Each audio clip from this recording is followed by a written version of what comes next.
ઘટના બાદ સરકાર એલર્ટ મોડમાં। મુખ્યમંત્રીએ ઘટના માહિતી મેળવી છે। રાજ્યના મુખ્યમંત્રી જેમણે આ ઘટનાની માહિતી મેળવી છે, પોતાના પ્રભારી મંત્રી હર્ષ સંઘવીએ તેને માહિતી આપી છે।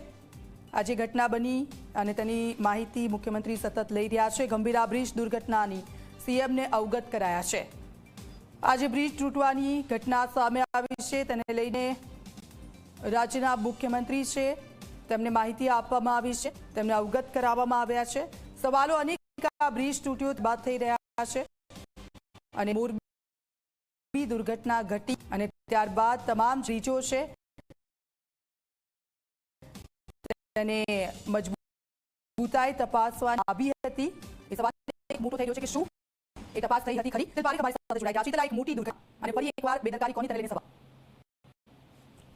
ચોક્કસ એવું કહી શકાય કે મોટી દુર્ઘટના છે અને ક્યાંક ને ક્યાંક બેદરકારીનું પરિણામ હોય એ પ્રકારની ઘટના લાગી રહી છે। કારણ જ્યારે કોઈ ઘટના બને ત્યાર પછી તમામ બ્રિજોનું સ્ટ્રેન્થ કેટલી છે એ ચકાસવા માટેના આદેશો હતા અને આમ છતાં એનો રિપોર્ટ પણ ફાઇલ કરી દેવામાં આવ્યો હતો અને આમ છતાં આ બ્રિજ ઘટના બની છે।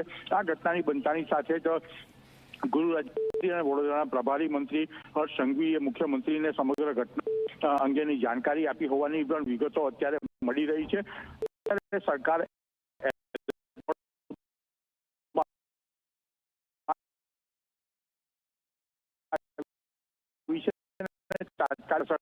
આ બ્રિજ કેમ તૂટ્યો છે ને પહેલા સરકારે વાહનો એને બચાવ પ્રાયોરિટી આપવા સંદર્ભે વડોદરા જિલ્લા કલેક્ટરને પણ ધ્યાન દોરવામાં આવી હોવાની જાણકારી અત્યારે મળી રહી છે। બિલકુલ આપ પાસેથી અપડેટ્સ લેતા રહીશું।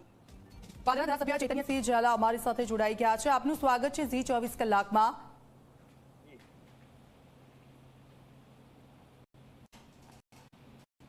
આ જે દુર્ઘટના છે સામે આવી છે અને કેટલા સમયથી આ જે બ્રિજ છે એ આ હાલતમાં હતો? કારણ કે સ્થાનિકોએ અનેક વાર રજૂઆત કરી હતી, તો તેમ છતાં કોઈ કાર્યવાહી કેમ ન થઈ?